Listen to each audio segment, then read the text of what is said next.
Okay, a very good morning to all of you and welcome back. So as usual, some people are on the waiting list, waiting room they call it in Zoom. So let's get organized a little bit in the sense that we were discussing about motion in 2D and let's discuss motion in 2D.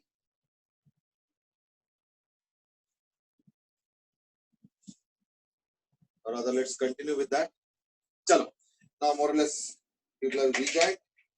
More or less, some people are still left, of course. We were discussing about different aspects of motion and we actually took up details on two specific points. One is the highest point and the other is the landing point. And based on those, we had reached certain conclusions. So,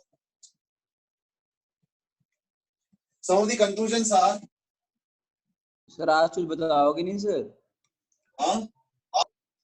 आज कुछ बताओगे नहीं? What do you want to hear? Tell me some topic. कल तो किसी ने कोई message ही नहीं किया था कि आज का कुछ sir something out of physics. Out of physics. अच्छा चलो ठीक कोई नहीं. एक काम करते हैं, कल तुम लोगों को हिस्ट्री का एक एग्जांपल बताया था ना कि कैसे साइंस और इतिहास लिंक होता है. तो मैं एक और एग्जांपल बताता हूँ और वो है ये तुम लोगों ने हिस्ट्री में पढ़ा भी है and that is the battle between Babur and Ibrahim Lodi. One which actually started the Mughal dynasty in India. उसके पहले Lodhi dynasty was actually ruling the entire North India. थोड़ा बहुत South India part में तो छोला kingdom थे, फिर विजयनगर थे, Chalukyas were there. They were different kingdoms in South. But North में it was mainly dominated by the Lodhis, the Lodhi dynasty. So they were the ones who were ruling the entire North Indian belt up to near Assam and up to almost Afghanistan. So Babur near Afghanistan तक नहीं. Babur actually came from Samarkand. That was in those regions. I mean the Afghanistan region. वहां से direct आने में दिक्कत क्या है कि बहुत बड़े-बड़े पहाड़ियां हैं. ये सारे माउंट K2 वगैरह जो सुनते हैं ना हम लोग, हाईएस्ट माउंटेन इन पाकिस्तान, तो उसी रूट से आना पड़ता है. तो that's a very treacherous route. So he avoided that. He took the plains means he went a longer route. He went to Iran. Iran उस समय का नाम था पर्शिया, ठीक है ना. तो ईरान का उस समय का नाम था Persia. Parth, have you been able to manage to enter? Fever में प्रेस कर रहा हो नहीं रहा. अच्छा नहीं, okay. So he came through Persia and then attacked Ibrahim Lodi. Now, why I'm mentioning this particular incident is because he had around I think 2,500 soldiers. उसमें भी कुछ पोर्टर्स थे. पोर्टर्स मतलब जो है ना लगेज वगैरह कैरी करने के लिए, हथियार भारी भारी होते हैं तो उसको कैरी करने और खाने पीने का सामान वगैरह, क्योंकि they used to always travel, they had to have food also. तो इनके लिए थे तो 2,500. इनके पास तो I think their cavalry only 40-50,000. फिर हाथी वाले सैनिक अलग, that was also another quite a few thousand, 20-25,000, पता नहीं 30-40,000. And then their infantry man also. Infantry में मतलब let's say who are on foot, जो एक्चुअल लड़ाई करते हैं, तो दैट विल बी अराउंड 50-60,000 वो भी थे. यानी his number of people who were fighting the battle would be more than 1 lakh. कहां 1 lakh, well armed. And Lodi dynasty was a very rich kingdom, ठीक है ना. तो सब कुछ उनके फेवर में.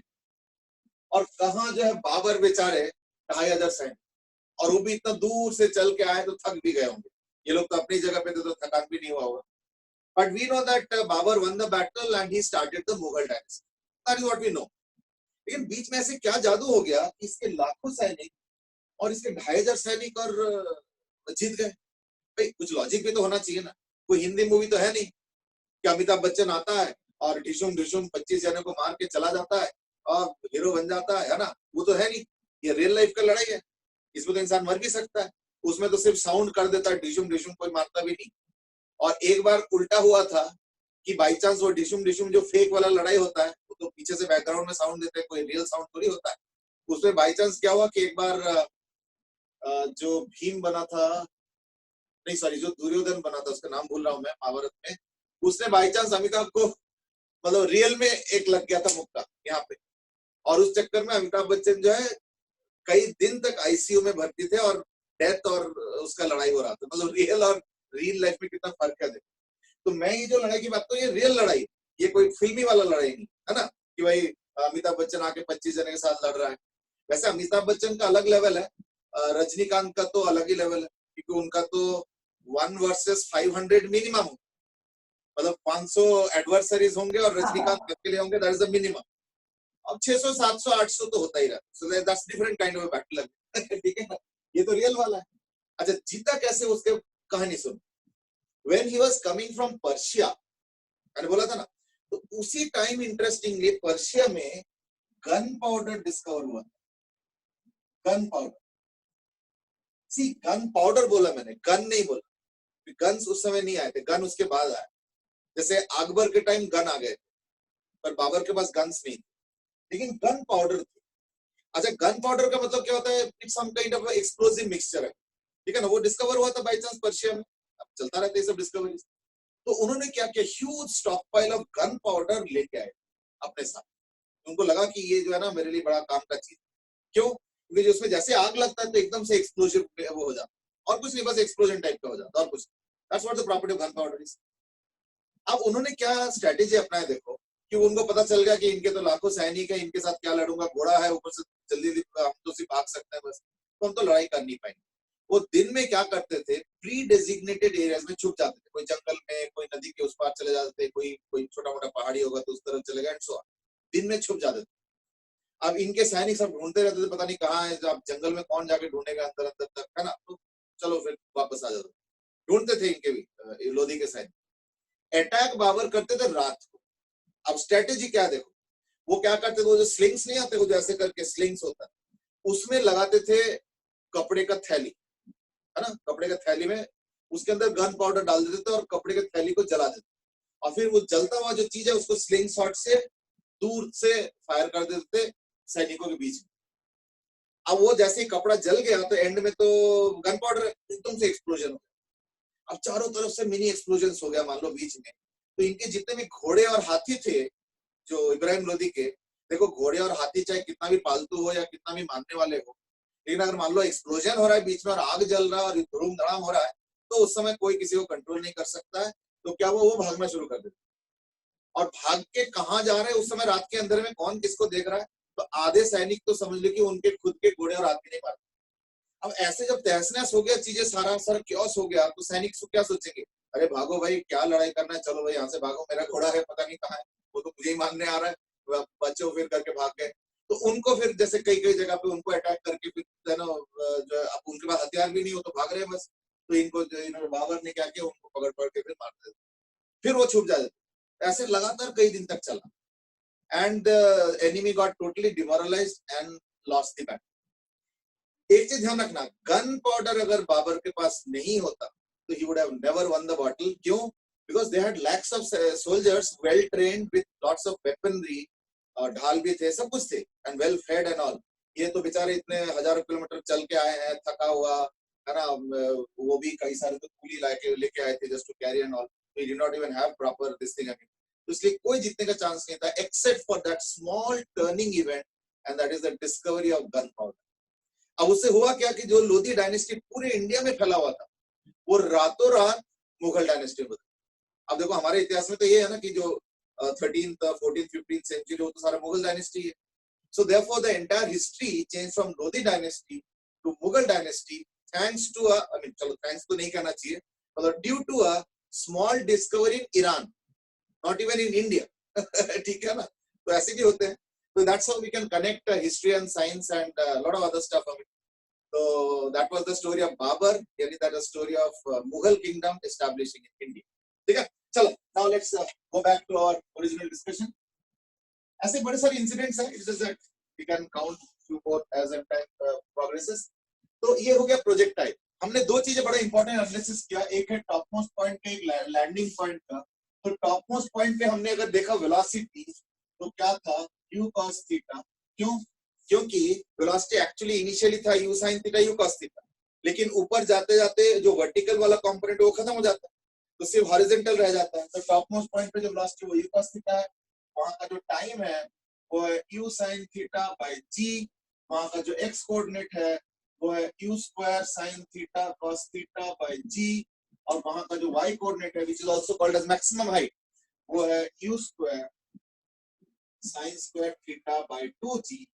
These are all features of the topmost point. ठीक है? Now let's look at the landing point. Right? अब देखो लैंडिंग पॉइंट में क्या है, लैंडिंग पॉइंट वाला जो पॉइंट है that is final point. Final point ही कह देता हूं मैं। फाइनल पॉइंट पहुंचने के ठीक पहले, क्योंकि देखो फाइनल पॉइंट पे आके टकरा गए फिर तो मामला अलग हो, फिर तो पता नहीं बाउंस कर जाएगा या वहीं पे रुक जाएगा, will depend on the type of collision, elastic inelastic वगैरह। So I am not going to that, I am only saying कि फाइनल डेस्टिनेशन के ठीक पहले वेलोसिटी क्या होगा, है ना? तो vx होगा u cos थीटा, है ना? या इसको ऐसे लिखो v is equal to vx is equal to this, कि vy है ही नहीं, और जो vy होगा वो होगा माइनस u sin थीटा, जो टाइम होगा वो होगा 2u sin theta by g, और जो x कोऑर्डिनेट होगा यानी range it is u square sin 2 theta by g. Now that is the brief summary of what we have read yesterday. ठीक है? इसके अलावा हमने किसी भी टाइम पे डिस्प्लेसमेंट, वेलोसिटी और एक्सीलरेशन का वेक्टर एक्सप्रेशन हमने पढ़ रखा है या नहीं? चलो ठीक है, तो एक काम करते हैं, उसको यूज करके फटाफट एक क्वेश्चन सॉल्व कर लेते हैं। And that is if let's say the projectile is not thrown, हाँ एक चीज और भी हमने सीखा था, and that is कि अगर u सेम रखा जाए, if u is kept same, in that case theta angle पे जो रेंज बनता है वही रेंज बनेगा 90 माइनस थीटा। तो अगर मान लो मैं एक क्वेश्चन दे रहा हूं, सपोज ये 135 मीटर है और 50 मीटर पर सेकेंड से इसको थ्रो किया गया है, let's say at an angle of 37 degree, तो इन दैट केस क्या होगा ना, ये यहाँ पे पहुंचेंगे। ठीक है? तो अगर मैं इसको हॉरिजॉन्टल रेंज मानता हूं तो question is how much will be the horizontal range? Go ahead, please go ahead. The question is not visible completely. मुझे भी लग रहा है, देखो ये 50 मीटर पर सेकेंड है, तो टॉप तक नहीं दिख रहा, ये 37 डिग्री है, ये हो गया 50 मीटर पर सेकेंड, ठीक है ना? और ये एंगल 37 डिग्री है, एंड रेंज फाइंड आउट करना, to find out the range, ये हो गया 135 मीटर। मैंने ना जानबूझ के सरल यानी सिंपल वैल्यूज दिया है सो दैट तुम जल्दी आंसर कर सकते हो।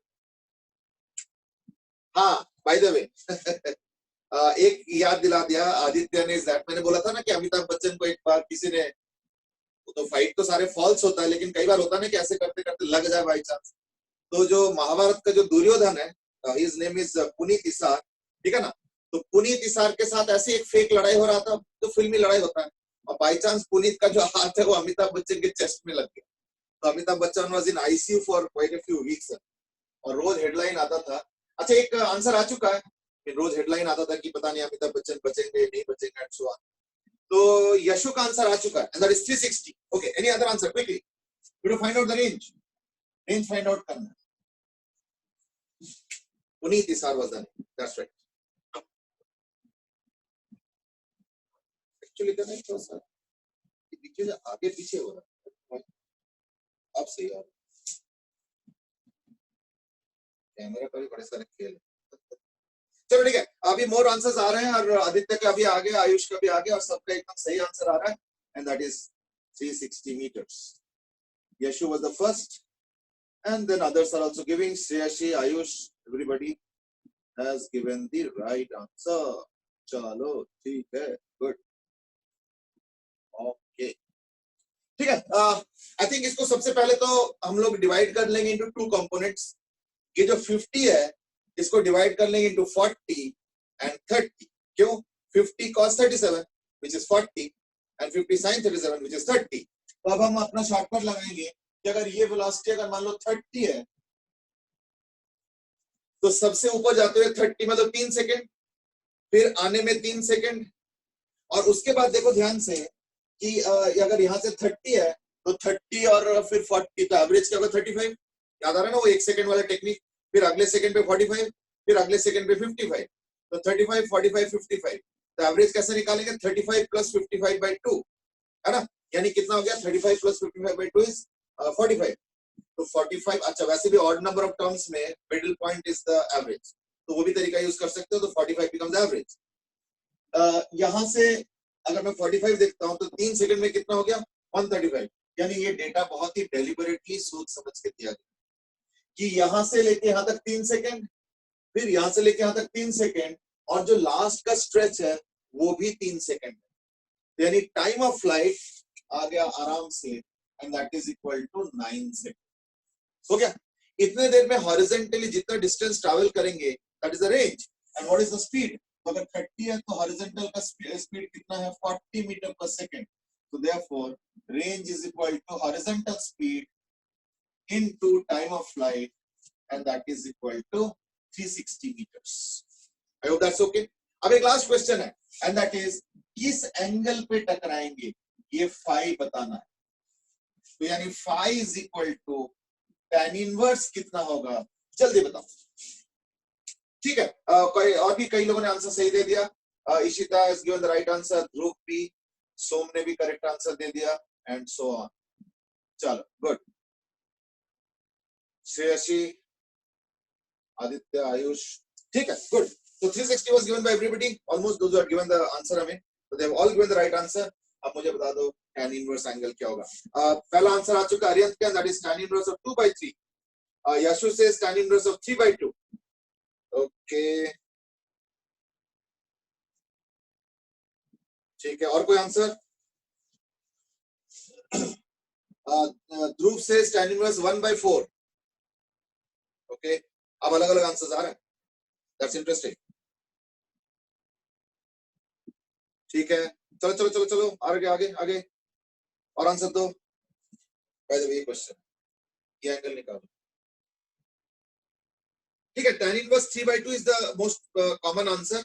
अब आदित्य, आयुष सबने आंसर दे दिया, अरियंत ने भी वही आंसर दिया। चलो ठीक है, एक काम करते हैं, 9 सेकंड बाद वेलोसिटी क्या होगा, है ना, तो देखो 3 सेकंड बाद जीरो वेलोसिटी, 6 सेकंड बाद 30 इस तरफ आ रहा है ना, क्योंकि वापस आएगा तो उसी 30 वेलोसिटी से आएगा।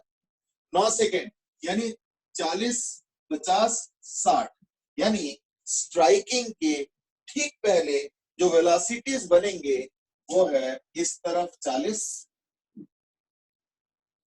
है ना, इस तरफ 40 और इस तरफ 60।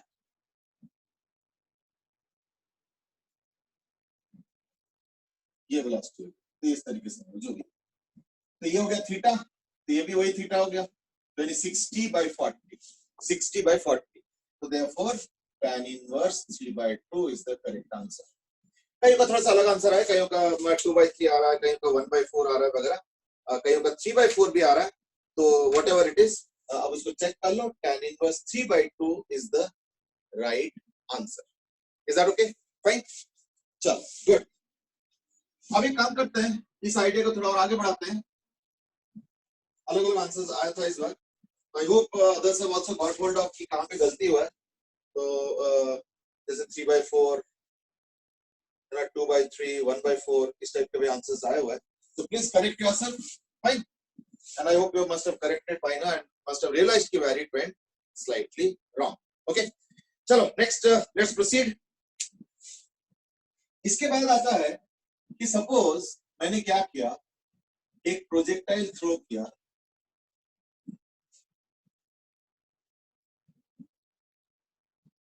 with a speed u, theta मुझे नहीं पता, ठीक है, तो वो कहीं ना कहीं लैंड करेंगे, फिर मैंने इधर थ्रो किया वो भी कहीं ना कहीं लैंड करेंगे, फिर मैंने इधर थ्रो किया वो भी कहीं ना कहीं लैंड करेंगे, सारे यू वेलोसिटी से थ्रो कर रहा हूं, ध्यान रखना, फिर मैंने इधर थ्रो किया, इधर थ्रो कर दिया, तो चारों तरफ थ्रो कर रहा हूं, इधर भी इधर भी इधर भी इधर भी, तो you will see that all these projectiles that I have thrown let's say they are all perfectly inelastic. Perfectly inelastic मतलब क्या होता है? परफेक्टली इनइलास्टिक का मतलब होता है बस वहीं पे गिर जाओ, है ना? तो अगर परफेक्टली इनइलास्टिक नहीं हुआ तो इन दैट केस क्या होगा? जैसे होता है ना बॉल बाउंस करते हुए, यूं फिर ऐसे फिर ऐसे फिर ऐसे, तो वो होता है inelastic but not perfectly inelastic. और परफेक्टली इनइलास्टिक में क्या होता है? यूं जाके बस वहीं रुक. ऐसे में अगर मेरे पास बहुत सारे पत्थर है और मैं ऐसे रैंडमली अलग अलग एंगल पे अलग अलग डायरेक्शन पे फेंकता रहता हूँ, तो इन दैट केस देखना ये सारे पत्थर जो है एक सर्कल के अंदर मिलेंगे. You have to find out the area of that circle. So many stones are thrown with speed u. सबका speed u ध्यान रखना. Many stones are thrown. You have to find out the area of the circle in which you will be able to find out the stones. Go ahead. Sir, 60 कैसे आया is the question from Som. Okay. मैं इसका question बता देता हूँ. देखो 60 इस तरीके से आया कि एक तो सिंपल कैलकुलेशन बताता हूँ. ऊपर की तरफ का component eight t is equal to 0 पे क्या है? 30 मीटर पर सेकंड, 30 मीटर पर सेकंड. और एक्सेलरेशन ड्यू टू ग्रेविटी 10 है, मतलब -10 है. चलो, और टोटल टाइम ऑफ फ्लाइट क्या 9 सेकंड्स है. तो ये जो वेलोसिटी है 30 है, और 9 सेकंड बाद क्या होगा? 30 माइनस 80. 80 मतलब जीटी, यानी 10 इंटू टी. टी मतलब 9, तो 30 माइनस 10 इंटू 9, तो 30 माइनस 90. यानी एक्चुअली क्या है? y कंपोनेंट का जो वेलोसिटी होगा आफ्टर 9 सेकंड्स वो होगा -60. 30 माइनस 90 यानी -60. तो वो चीज माइनस मैंने लिखा नहीं, क्यों? क्योंकि एरो दिखा दिया direction downward, so that is the minus significance. तो इसलिए मैंने 60 लिखा है ना. और ये तो 40 कांस्टेंट रहेगा, हॉरिजॉन्टल वेलोसिटी तो बदलता नहीं है. तो ये अगर 40 हो गया 60, हमें ये वाला थीटा चाहिए, तो that is this theta.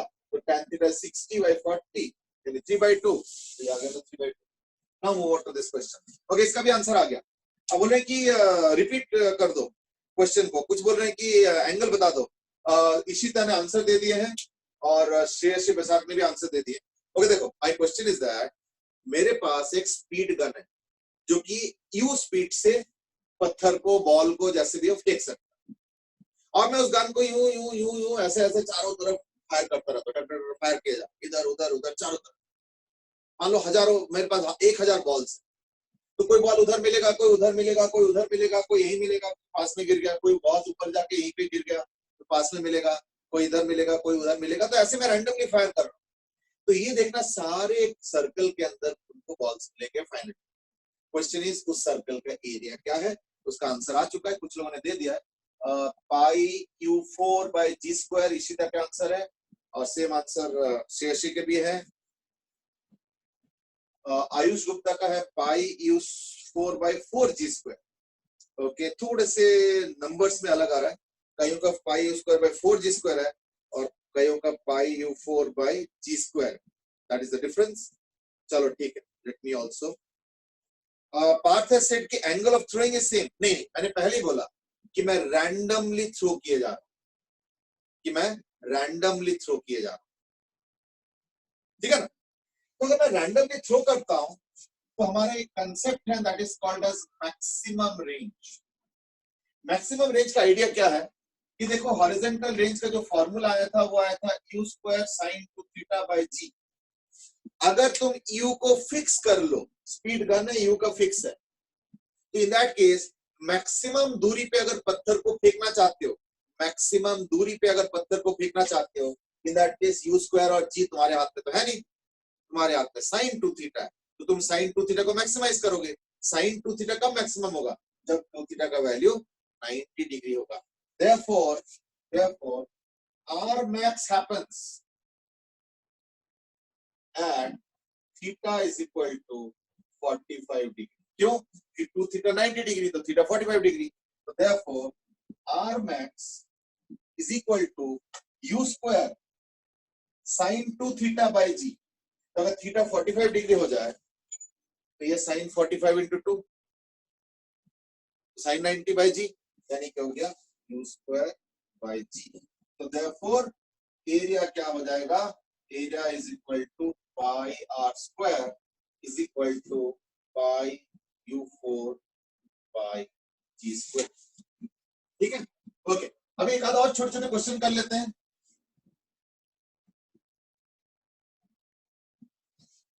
And that is, एक प्रोजेक्टाइल को हमने फेंका और मान लो उसका जो स्पीड है, ठीक है ना, वो है अगेन 50 मीटर पर सेकेंड, लेकिन उसका जो एंगल है वो है सपोज 53 डिग्री. ठीक है, तो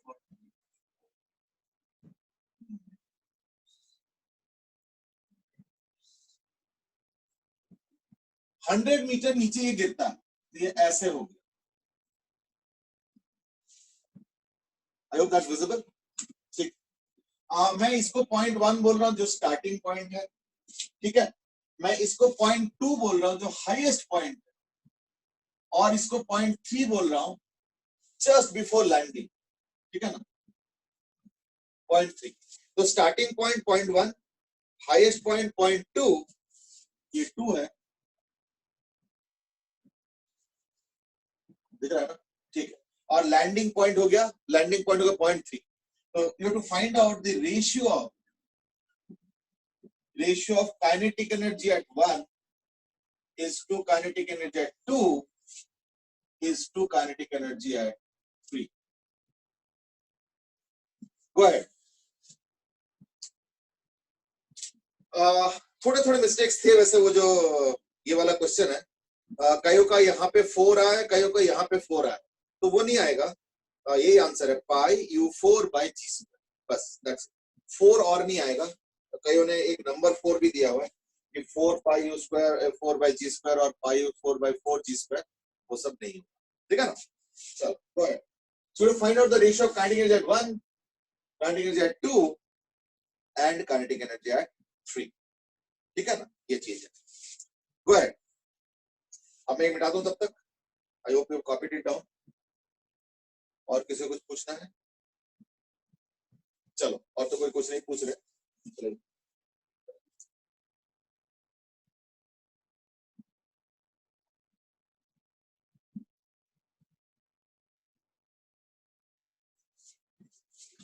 ओके, आंसर आ गया, एक आंसर आ गया. चलो, कईयों का आंसर आ गया अब तो 25, 9, 45. ठीक है ना, ये 3 आंसर्स आए, 25, 9, 45. आर्यन जैन का भी वही आंसर आया. चलो ठीक है, गुड. 2 जने ने काफी जल्दी आंसर दे दिए, बाकी मैं इंतजार कर रहा हूँ बाकियों.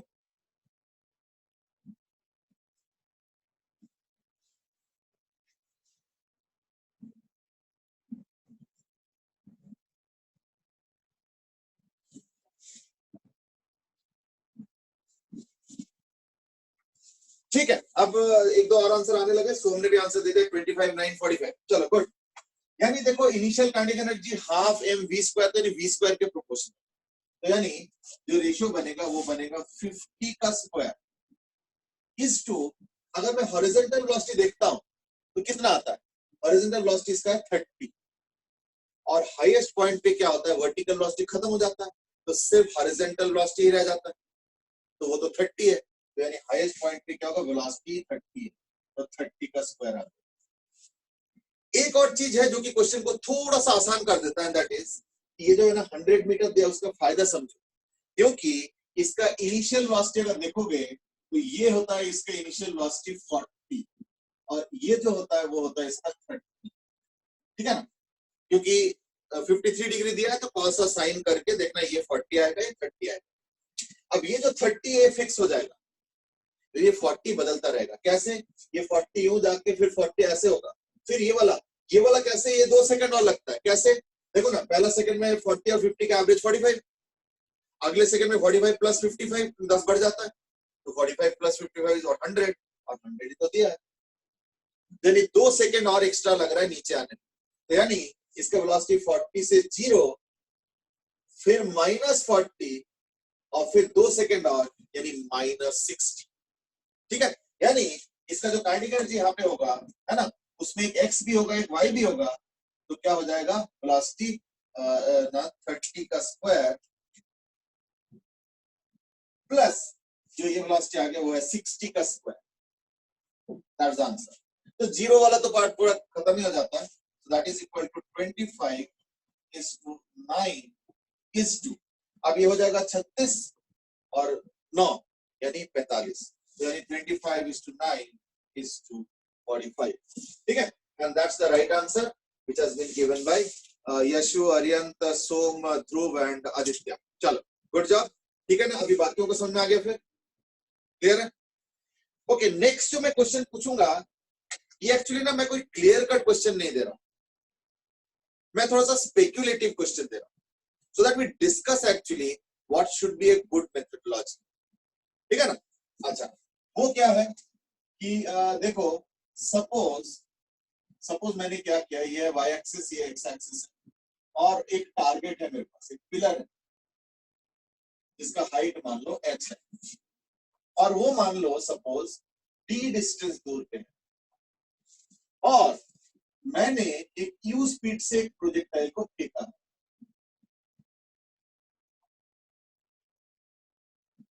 Theta angle.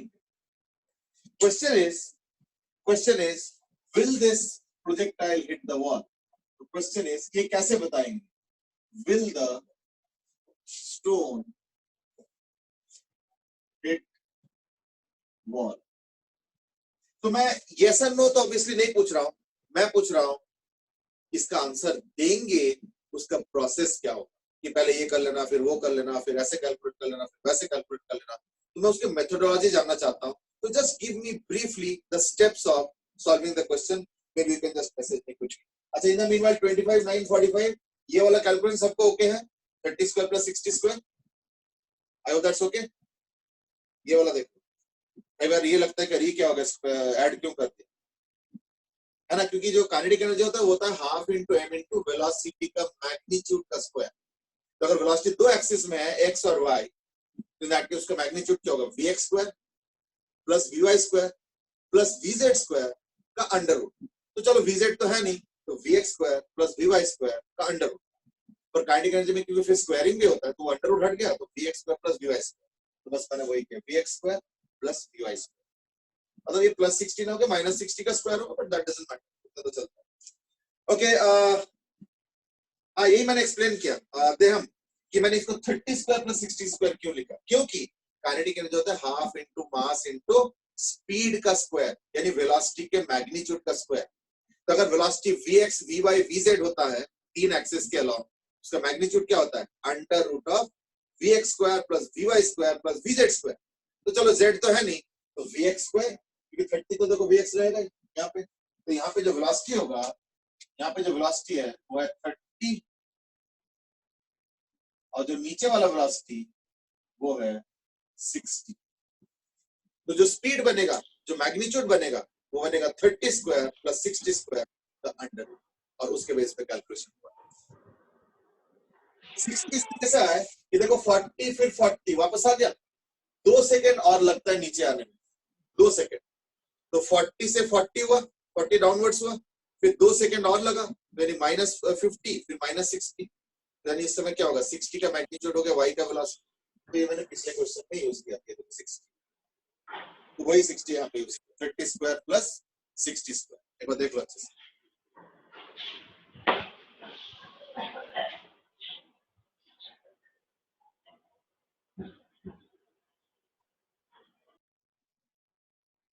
Shreyasi wanted to ask something, please message कर दो, और नहीं तो फिर वैसे भी पूछ सकते। ओके, इस क्वेश्चन के एक अप्रोच दिया गया, एंड दैट इज ओके। देखो कई अप्रोचेस आया है, मैं हर अप्रोच को डिस्कस करना चाहूंगा। एक मिनट, उसके पहले ना कुछ और भी क्वेश्चन आया हुआ कि चलो वो तो वही सब आ गया, 60 स्क्वायर वगैरह। सबसे पहला आंसर दिया आई थिंक इसमें अरियंत ने, दैट इज ट्रेजेक्टरी इक्वेशन से निकालेंगे। ट्रेजेक्टरी इक्वेशन मैंने अभी तक इंट्रोड्यूस नहीं किया, अभी मैं थोड़ी देर बात करूंगा, बट तब तक कुछ और रास्ता सोचते हैं, ठीक है।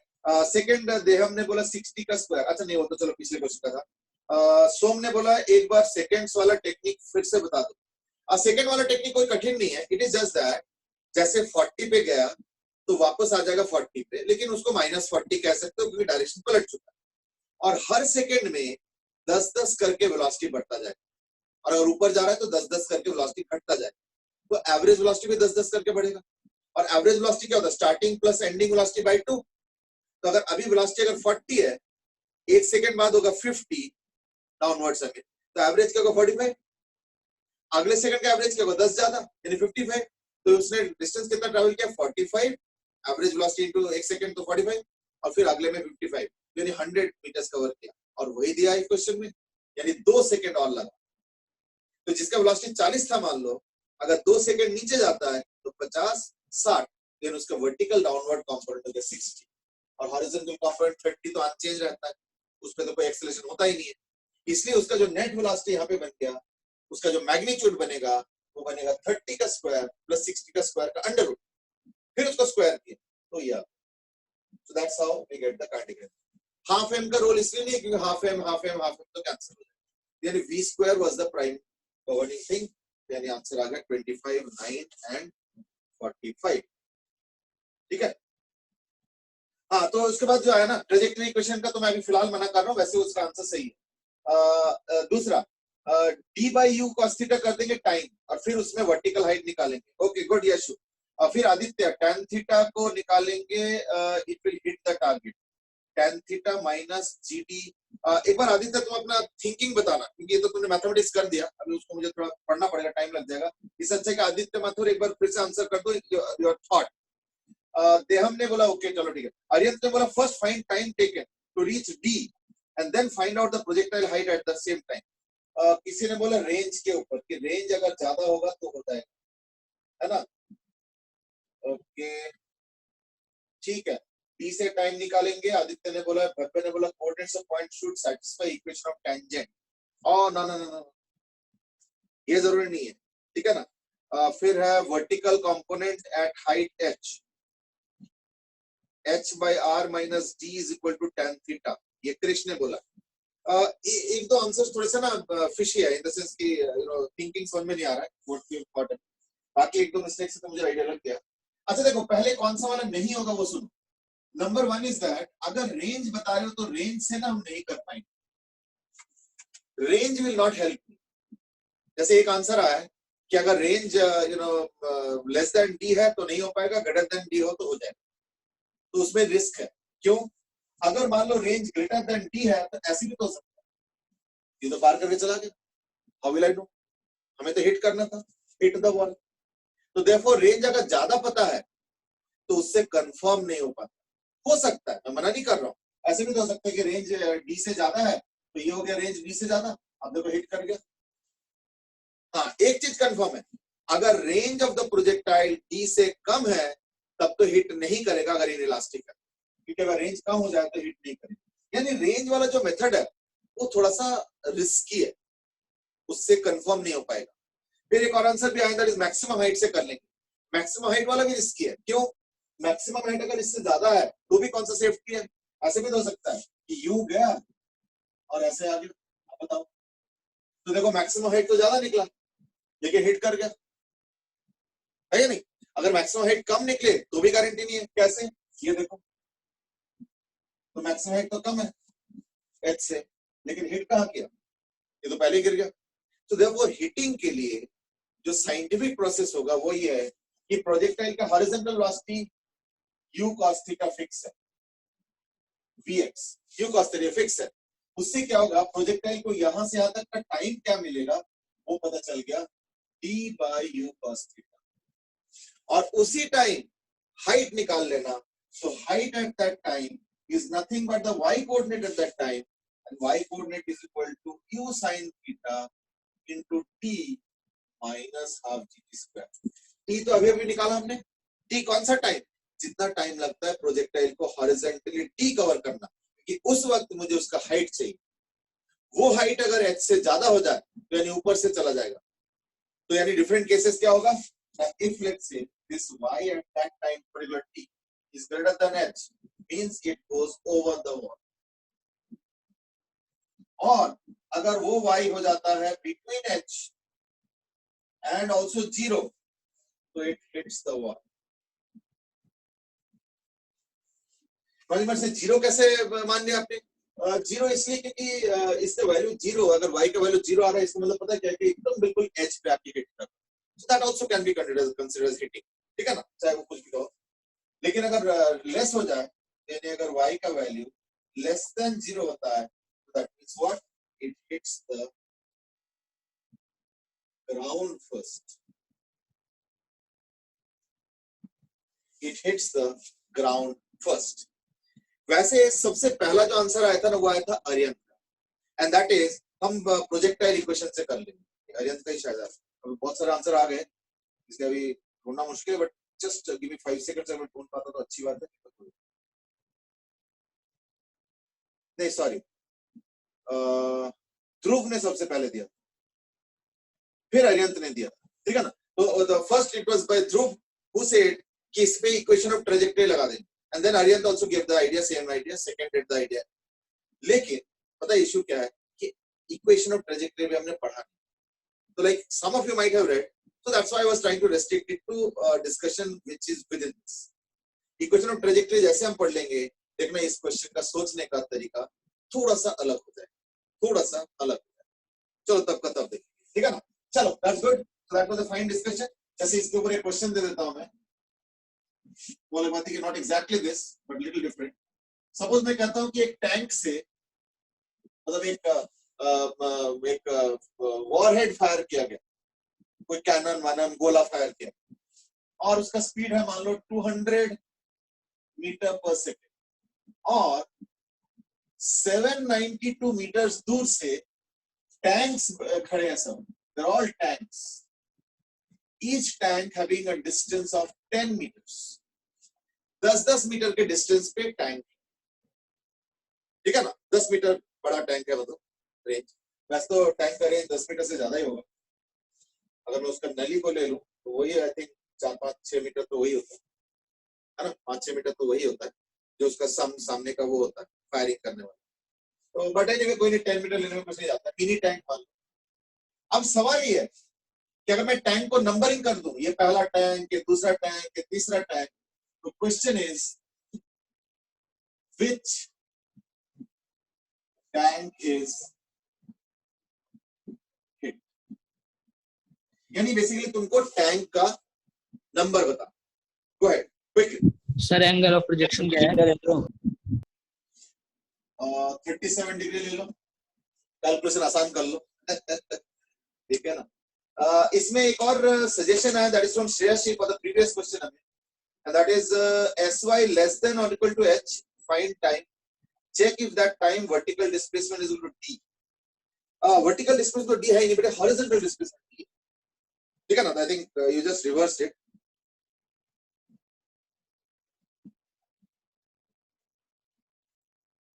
नहीं Shreyasi, that is little uncertain, what you are writing is that, एक काम करते हैं, ये निकाल लेते हैं कि उसका हाइट h से कब कम होता है। तो देखो प्रोजेक्टाइल का हाइट h से कम है ना, वो एक रेंज में आएगा। एक बार अगर h से कम हो जाए फिर तो कंटिन्यूअस तो नहीं होगा, तो वो पिन पॉइंट करना बड़ा मुश्किल है। और एक चीज और बताऊं, y वाला इक्वेशन, जैसे इसको प्रोजेक्टाइल में एक सोचने का तरीका समझ लेना, इज दैट y वाला इक्वेशन जितना कम छेड़ोगे उतना ज्यादा अच्छा है। You to understand the reason, reason is that y वाले इक्वेशन में आता है क्वाड्रेटिक इक्वेशन, है ना, u sin theta t minus half gt square, तो ये क्वाड्रेटिक इक्वेशन, तो क्वाड्रेटिक इक्वेशन सॉल्व करने में हमेशा ज्यादा टाइम लगेगा। तो बेटर है कि हम y वाले चीज को जितना ज्यादा हो सके अवॉइड, इसलिए हमने x वाले से t निकाला और उस टाइम पे हाइट निकाला, and you get the answer. वो अलग बात है कि ध्रुव और अरियंत ने जो सजेशन दिया है, that is to use projectile path equation, वो इससे भी बेटर है जो हम लोग डिस्कस कर, बट क्योंकि वो टॉपिक अब डिस्कस नहीं हुआ तो आई एम अवॉइडिंग, और कोई बात, ठीक है ना।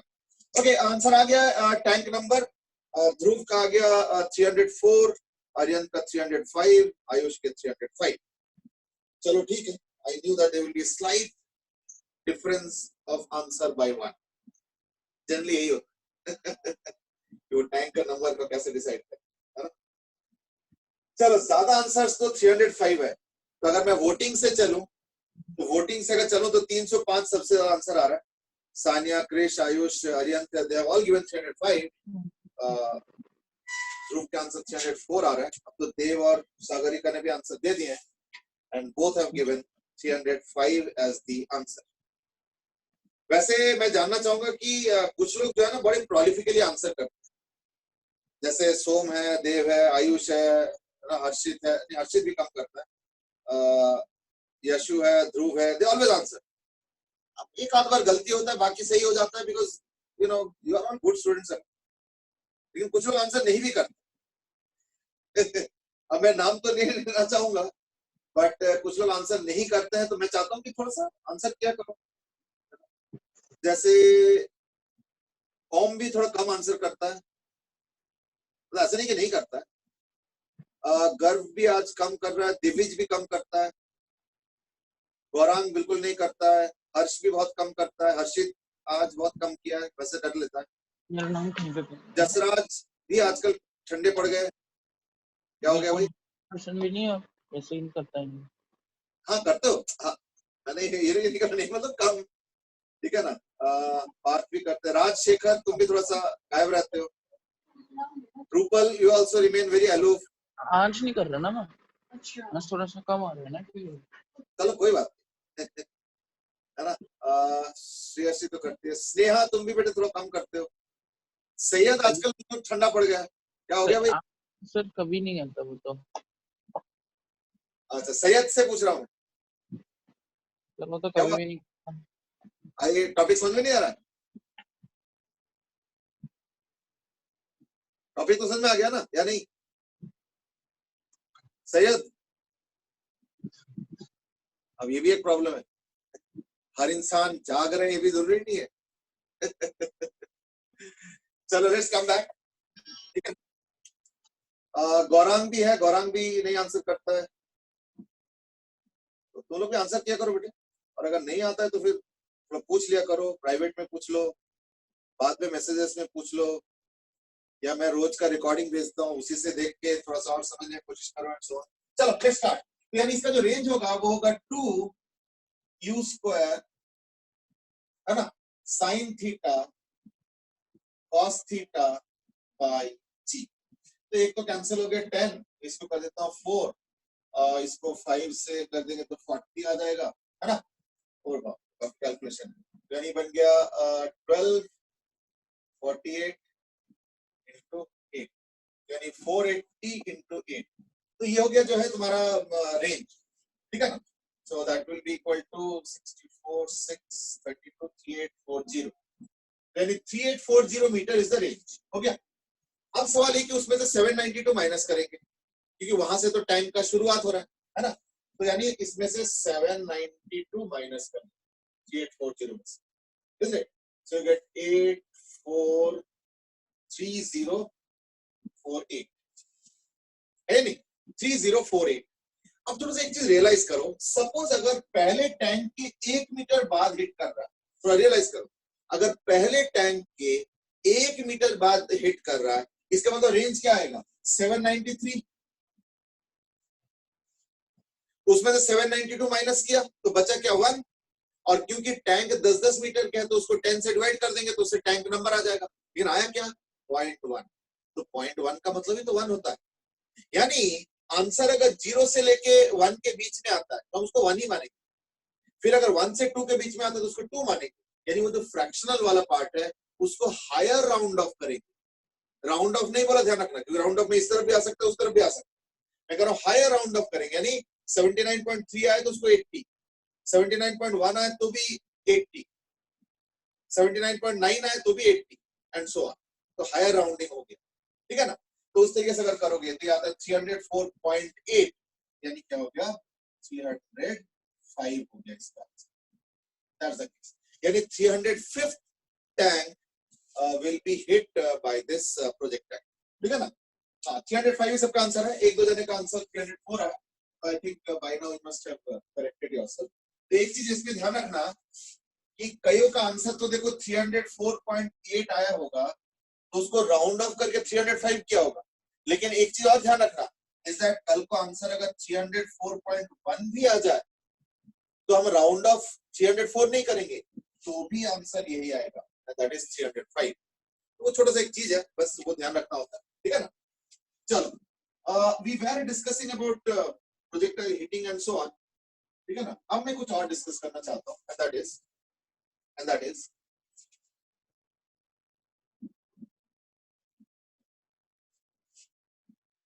सपोज मैंने क्या किया, डी डिस्टेंस दूर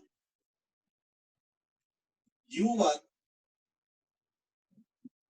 u2 θ1 θ2. Question is find the condition. क्या कंडीशन है for two projectiles, for two stones to hit somewhere mid-air. क्या कंडीशन है कि ये दो प्रोजेक्टाइल्स मिड एयर में कहीं पे कोलाइड करें, ऐसे, ठीक है ना। हाँ जी, गो अहेड। ये वाला मिटा दो ना, 305 को ले, कोई दिक्कत और किसी को?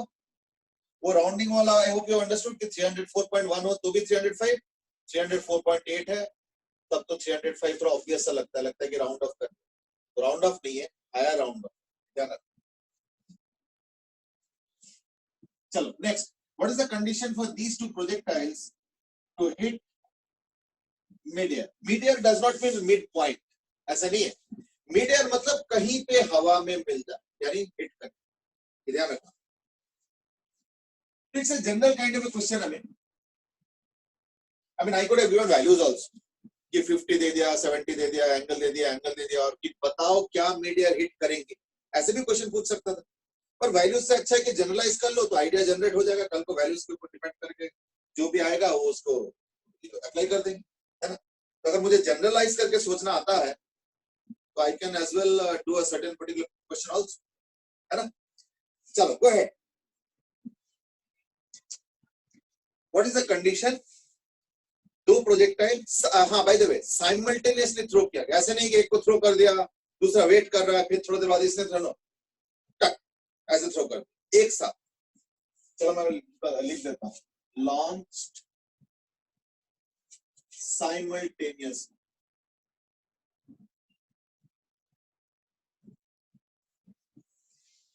एक साथ। Okay, Ariyant has given an answer. Krish has said कि product is equal. What do you mean by product? किस चीज का product और किसके साथ equal? सर mu1 θ1 और mu2 θ2। Okay, v1 θ1 is v2 θ2. No, थोड़ा सा और सोचो। एंगल के साथ तो जनरली लिंक होता नहीं है ना, कुछ ट्रिगोनोमेट्रिक लिंक होगा। ओके, आर्यंत ने करेक्ट आंसर दिया है राधा, मैं उसको पढ़ के सुना नहीं रहा हूं। अब यशु ने भी वही करेक्ट आंसर दिया है, बट थोड़ा सा इनकम्प्लीट है। Aryant and Yashu both are giving the right answer, but थोड़ा सा इनकम्प्लीट, पूरा इनकम्प्लीट नहीं बोला।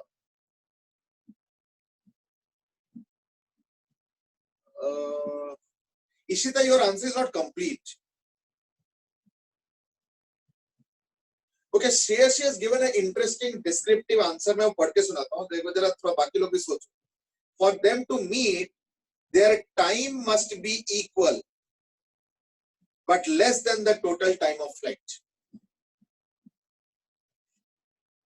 ठीक है ना? तो ये कौन से टाइम की बात कर रहे हो? Their time must be equal. कौन सा टाइम? कोई इवेंट का टाइम है क्या? कोई इवेंट का टाइम अगर है तो बताओ कौन सा इवेंट है ना?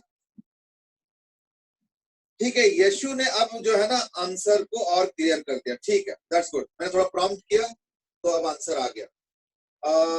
पार्थ बंसल ने बोला है कि u1 cos theta 1 plus u2 cos theta 2 is equal to t। ये तो हो नहीं सकता ना, क्योंकि लेफ्ट हैंड साइड में तुमने दिया स्पीड और राइट हैंड साइड में डिस्टेंस।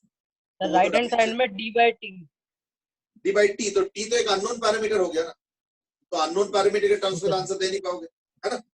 ये सब छोटी छोटी चीजें सोचो। सर वो थीटा नहीं साइन थीटा था, u1 sin θ1 is equal to देख रहे हो, मैंने बोला था ना कि तुमने डायरेक्टली थीटा बता दिया। ठीक है, ओके चलेगा। चलो ठीक है, देखो सबसे पहली बात तो ये है कि अगर मान लो कुछ ऐसे हो जाए कि मान लो यूं और ऐसे हो जाए, तब तो हिट करने का कोई चांस नहीं, फिर एक दूसरे के ऊपर से नीचे निकल जाएंगे। तो यानी हमें ये इंश्योर करना पड़ेगा कि हर वक्त दोनों का हाइट बराबर हो। अब हाइट क्या है, u sin theta t minus half G T square, तो वो तो हाफ जी टी स्क्वायर इसके लिए भी और उसके लिए दोनों के लिए बराबर है, क्योंकि टाइम तो सेम टाइम पे स्टार्ट किया, यानी u sin थीटा दोनों का बराबर होना पड़ेगा। And that means the first criteria is u1 sin theta 1 should be equal to u2 sin theta 2।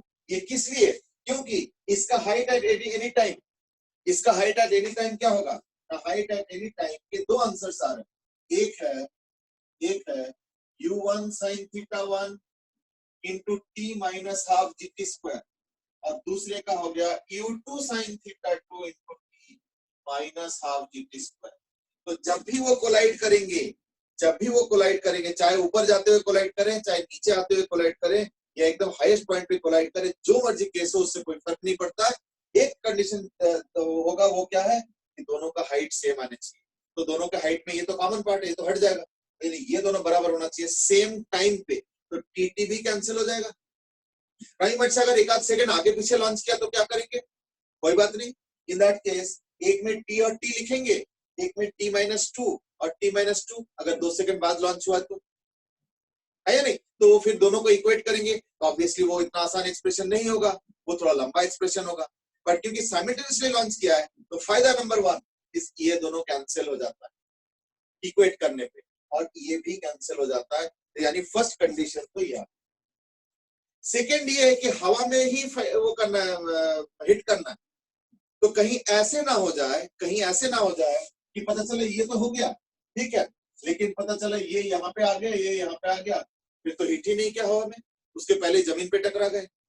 यानी ये भी इंश्योर करना पड़ेगा that the distance should not be too large,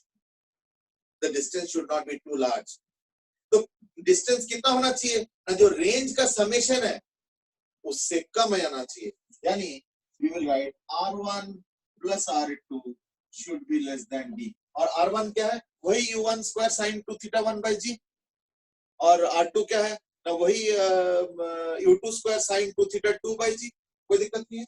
तो R1 is equal to U1 square sin 2 theta 1 by G and R2 is equal to U2 square sin 2 theta 2 by G and so on। तो अपने आप कर सकते sir हैं। Sign उल्टा नहीं होगा, R1 plus R2 greater than D? हाँ, उल्टा लिख दिया मैंने, ठीक है ना, R1 plus R2 should be what ना, greater than D, क्योंकि R1 plus R2 less than D तो इस केस में होगा ऑब्वियसली, ठीक है ना। चल ठीक है, तो ये हो गया इसका जो है thought process for two projectiles hitting each other mid air. आगे समझ में, ठीक है ना। ओके,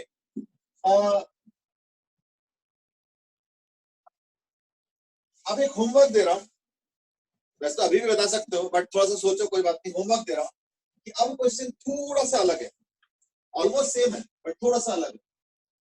इस बार ये हो गया U1 थीटा 1, ये हो गया U2 थीटा 2, और ये है D, इसका कंडीशन। पर अभी मत लिखो प्लीज, अभी मैं इस पे डिस्कस नहीं करना चाह रहा हूं, ये मैं चाह रहा हूं एज ए होमवर्क है, तो इसको सोचना और कल आंसर करेंगे इसका। अभी मैं एक काम करता हूं, we just have time for our discussion on projectile path equation. देखो प्रोजेक्टाइल पाथ इक्वेशन क्या, for that matter in general path equation का कंसेप्ट क्या होता है। पाथ इक्वेशन का कंसेप्ट ये है कि कोई अगर पाथ फॉलो करके, रैंडम नहीं, कोई सिस्टमेटिक पाथ फॉलो करके अगर कोई पार्टिकल चल रहा है, इन दैट केस कई बार, हमेशा तो नहीं बट कई बार क्या होता है, उस पाथ के हर कोऑर्डिनेट यानी एक्स वाई कोऑर्डिनेट का जो पेयर है वो देखना किसी एक इक्वेशन को सेटिस्फाई करते हुए चलता है। इमेज से ये कैसे पॉसिबल है, चलो वो कैसे पॉसिबल नहीं है वो तो खैर अलग बात है, वो हम देखेंगे अभी थोड़ी देर में। पॉइंट इज दैट कई बार ऐसे होता है। अब कोई रैंडमली ऐसे चल रहा है, तुम बोले इसका इक्वेशन बताओ, इसका क्या इक्वेशन बताएंगे, ऐसे हो ही नहीं सकता, इसमें कोई कनेक्शन ही नहीं है, उधर ऐसे रैंडमली इधर उधर से चल गया। लेकिन अगर कोई सिस्टम से चल रहा है, जैसे एक्सेलरेशन है, कांस्टेंट है, 3D में है, 2D में है, वगैरह वगैरह, तो अलग टाइप के केसेस होंगे। इन दैट केस एक पर्टिकुलर वेल डिफाइंड पाथ से ही पार्टिकल जाएंगे। तो इन दैट केस उस वेल डिफाइंड पाथ का एक इक्वेशन होता है। इक्वेशन होने का मतलब ये हुआ कि ऐसे एक रिलेशनशिप जिसमें उस पाथ के हर पॉइंट के एक्स वाई जेड या एक्स वाई या वाई जेड, डिपेंड करता है किस टाइप का पाथ है, 2D है 3D है, तो हर पॉइंट के कोऑर्डिनेट्स इस रिलेशन को सेटिस्फाई करता हो, ऐसे अगर रिलेशन है तो then we will say that relation as the path equation of that trajectory, या जो भी पाथ पे पार्टिकल चल रहा है। अच्छा, ऐसे हमेशा एग्जिस्ट करे कोई जरूरी नहीं है, जैसे मैंने बोला कोई ऐसा अगर यूं रैंडमली चल रहा है, इसका कोई पाथ इक्वेशन नहीं, लेकिन हाँ अगर कोई सिस्टम से चल रहा है तो हो सकता है। तो ग्रेविटेशन के अंदर जो प्रोजेक्टाइल है वो तो सिस्टम से चल रहा है, रैंडमली तो नहीं चल रहा है, तो देयरफॉर उसका एक पाथ इक्वेशन बनेगा, यानी एक्स वाई कोऑर्डिनेट के बीच में रिलेशनशिप बनेगा। कैसे? मैं लिखूंगा जैसे हमने अभी पिछले क्लास में भी किया था, x इक्वल टू क्या था, u cos theta into t, तो इससे t निकाल लो, x by u cos theta. और क्या, देखो हमने पिछले क्लास में पढ़ा था कि जो प्रोजेक्टाइल का y कोऑर्डिनेट होता है that is equal to u sin theta into t minus half gt square, यानी y coordinate is equal to u sin theta into t के जगह पुट कर लो x by u cos theta minus g by 2 into x by u cos theta का whole square. Then अगर simplify करोगे तो sin theta cos theta tan theta हो जाता है, यानी x tan theta minus gx square by 2u square cos square theta. अब ये देखो, this is called as the projectile path equation. इसका मतलब क्या हुआ कि अगर मान लो कोई प्रोजेक्टाइल, ये y है, ये x है, ये y एक्सिस है, ये x एक्सिस है, और अगर प्रोजेक्टाइल ऐसे है, इन दैट केस तुम आंख बंद करके, यार आंख बंद करके नहीं कर पाओगे, बट मतलब बिना बायस के, आंख बंद करके मतलब बिना बायस के, एकदम आंख बंद कर लो तो कुछ कुछ दिखेगा ही नहीं, बिना बायस के एक कोई भी पॉइंट लो, ये ले लो, ये ले लो, ये ले लो, कोई भी पॉइंट, और इनके जो X Y X Y X Y X Y X Y X Y, एक एक एक्स वाई का पेयर, एक एक एक्स वाई का पेयर इस इक्वेशन में पुट करोगे तो देखना उन सारे पेयर्स इस रिलेशन में फिट हो जाएगा, मतलब वो इस इक्वेशन को सेटिस्फाई करेंगे। That is why this projectile path will be given by this equation. लेकिन एक चीज ध्यान रखना, ये projectile path equation only for that projectile है जो ओरिजिन से स्टार्ट करेगी, ओरिजिन से, ये थोड़ा ध्यान रखना, ठीक है ना। But then you might say projectile को ऐसे लॉन्च करना जरूरी है, यू माइट से, है ना। अगर मान लो, ठीक है ना, तो मैं एक काम करता हूं, मैं अगर किसी और तरीके से लॉन्च करता हूं तो उसका इक्वेशन क्या होगा, बस सिर्फ मुझे इक्वेशन बता देना और कुछ नहीं। सपोज मैंने एक प्रोजेक्टाइल को लॉन्च कर दिया ऐसे 50 मीटर पर सेकंड से,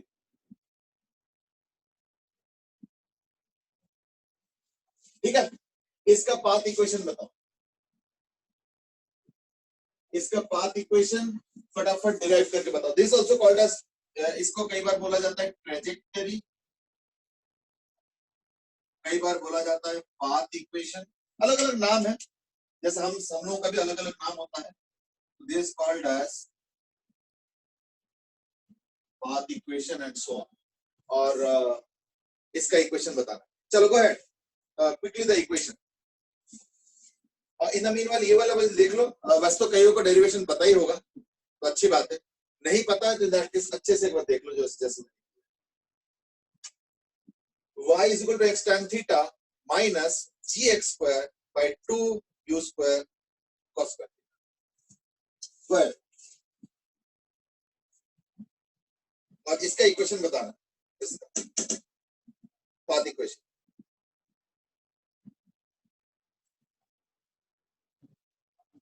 मतलब वैल्यूज वगैरह पुट करके ऑब्वियसली।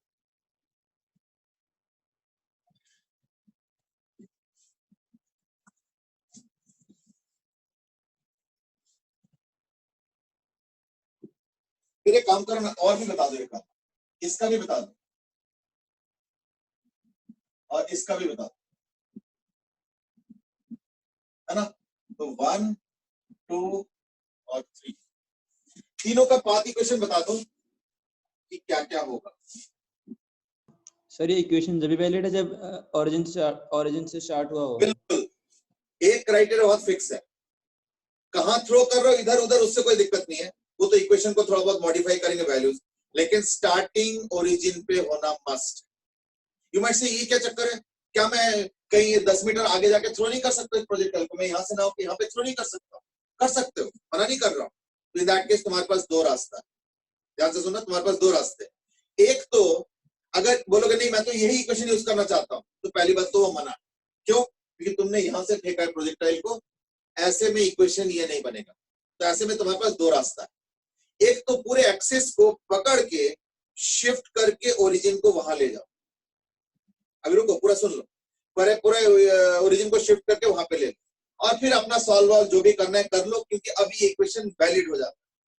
लेकिन तुमसे तो आंसर पूछा जा रहा है कोई और एक्सिस के साथ, तो इन दैट केस तुमको दो बार, मतलब दो बार इन द सेंस अल्टीमेटली तो एक ही बार करना पड़ता है, तुमको दो बार सोचना पड़ेगा इस तरीके से कि एक्सिस को शिफ्ट करो पहले और फिर इक्वेशन लगाओ और फिर वैल्यूज निकालो जो भी आएगा।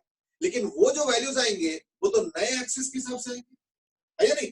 फिर क्या करोगे, फिर वापस एक्सिस को शिफ्ट करके इस वाले ओरिजिन पे ले आओ जिस पे क्वेश्चन गिवन, और फिर उसके हिसाब से जो भी ट्रांसफॉर्मेशन करना पड़ता है करके फिर फाइनल आंसर उसके हिसाब से देना, क्योंकि यहाँ पे ओरिजिन जब हो सकता है प्रोजेक्टाइल वहां पे स्टार्ट। लेकिन अगर तुमको इक्वेशन यूज करना है तो इन दैट केस ओरिजिन को ले जाके प्रोजेक्टाइल के स्टार्टिंग पॉइंट पे रखना पड़ेगा, और कोई तरीका नहीं, ये ध्यान रखना, ठीक है ना? और अगर मान लो ओरिजिन से स्टार्ट कर रहा है इधर उधर के एंगल पे, तो that is okay, not an issue. उसके लिए इक्वेशन अलग अलग टाइप के बनेंगे। अच्छा, अब तो इक्वेशन आने लगे हैं। वेल एक आंसर है श्रेयस ने दे दिया y equal to -4x/3 -x²/8t, ये शायद 1 का आंसर दे रहा है। और एक और भी दे दिया ने y equal to -4/5x -gx²/1800। पता नहीं एक और भी आया, चलो ठीक है, 9000 1800 180 बड़े सारे आए।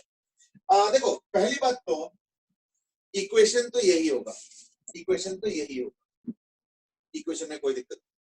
इट इज जस्ट दैट मैं 1 वाले में थीटा के जगह पुट करूंगा 127 डिग्री, यानी tan थीटा हो जाएगा tan 127 डिग्री, जो कि निकाला जा सकता है। tan 127 डिग्री tan 90 प्लस 27 37, तो वो फिर माइनस cot 37, तो उससे निकाल लोगे, तो कोई इम्पॉसिबल तो बात नहीं है। फिर आ जाओ तुम cos square theta, cos square theta में क्या होगा, cos 127 degree, that is cos 90 plus 37, that is sin 37 with a negative sign। तो क्या ये तो स्क्वायर है, तो स्क्वायर में तो प्लस माइनस मैटर नहीं कर रहा है, लेकिन tan थीटा में तो मैटर करेगा, क्योंकि tan थीटा में तो माइनस भी आएगा, है नहीं? तो मैंने तो अभी जो बताया वो वैल्यू था, फिर माइनस भी आएगा, तो उस तरीके से एडजस्ट होगा। यानी इक्वेशन में कुछ मत करो, y is equal to x tan theta, यानी इसका हो गया y is equal to x tan 127। तो tan 127 क्या होगा, tan 90 plus 37, that is minus cot 37। tan 37 3/4 होता है, cot 37 हो जाएगा 4/3, ऊपर से माइनस भी है, यानी x into minus 4/3। माइनस, ये माइनस मत छोड़ना है, ये इक्वेशन का माइनस है, और भी अगर कोई माइनस आ रहा होगा तो आ रहा होगा, मुझे कोई दिक्कत नहीं। माइनस gx²/2u², तो u तो खैर दिया हुआ है, तो you can use that, u² into cos square theta. अब cos 127 डिग्री, तो cos 127 क्या होगा, cos 90 plus 37, that is sin 37, मतलब माइनस, बट देन वो स्क्वायर हो रहा है तो sin 37 भी लिख सकते हैं। sin 37 क्या है, 3/5, तो 3/5 का होल स्क्वायर, यानी इनटू 9/25। अब इसको सिंप्लीफाई कर लेना, आंसर आ जाएगा, क्योंकि टाइम ऑलमोस्ट खत्म हो रहा है, इसलिए मैं चाह रहा हूं इसको एक खत्म कर रहा हूं। तो देयरफॉर 2 के केस में क्या करेंगे, थीटा के जगह पुट कर लेंगे। अगर इधर से पुट करते हो तो आता है 180 प्लस 53, है ना, यानी 223 डिग्री। और नहीं तो एक और ऑप्शन भी है, अगर इधर से करते हो तो होता है 90 प्लस 27, यानी माइनस 127, और दिस। तो ये दो ऑप्शन तुम्हारे पास है, ठीक है। और थर्ड वाले में थीटा के जगह पुट कर दो माइनस 53 डिग्री, और फिर अपने आप इक्वेशन लिख लेना। यानी ज्यादा मैनिपुलेट करने की जरूरत नहीं है, बस रेलिवेंट एंगल लिख दो, अपने आप प्रोजेक्टाइल पाथ इक्वेशन लिख के आ जाएगा या बन के आ जाएगा। हमें ऐसे नहीं है कि हर सिचुएशन के लिए अलग अलग तरीके से सोच के इक्वेशन को नए नए तरीके से ड्राइव करना है, ऐसे नहीं। इक्वेशन वही है, अलग अलग, क्योंकि कंडीशन एक ही है और वो है ओरिजिन से स्टार्ट होना चाहिए, बस ये है, और कुछ कंडीशन नहीं। वो इधर थ्रो करना चाहिए, उधर थ्रो करना चाहिए, ऐसे कुछ नहीं। उधर थ्रो करेंगे तो एंगल को अपने हिसाब से बदल के लिख लेना और उस हिसाब से रीमॉडल करके equation banana. That is what the methodology is all. ठीक है ना? चलो ठीक है, तो आज के इतना ही करते हैं। The angles have turn out to be interesting. 127 223 -1, इसमें भी एक प्लस का भी है चॉइस, बट वो बड़ा एंगल आएगा, छोड़ो, इतना ही काफी है ना। Theta is -53 degrees. ओके ठीक है, चलो आज के लिए इतना ही करते हैं। श्रेयसी has asked कि अगला सीपीटी कौन से सब्जेक्ट का होगा? अच्छा, फिजिक्स केमिस्ट्री मैथ्स तीनों हो गया क्या, या एक बचा है अभी? सर इंग्लिश का होगा सर अगला। हाँ चलो, अभी तुम लोगों को पता है तो फिर तो क्या गेस करना तो यानी अगला इंग्लिश का होगा, तो उसके लिए तैयारी शुरू कर दो। बट इंग्लिश का तो क्लासेस कम हुआ है, आई डोंट नो सीपीटी होगा या नहीं होगा। इंग्लिश का नहीं होगा। हाँ वही तो, अभी अनाउंसमेंट होगा आई थिंक, या तो हो सकता है कि ब्रेक दे दिया जाएगा तुम लोग, हो सकता है, सो एंजॉय योर टाइम ठीक है ना। चलो एनीवे, आज के लिए इतने, कल कंटिन्यू करेंगे with more things on project. ठीक है, चलो बाय बाय आज के लिए।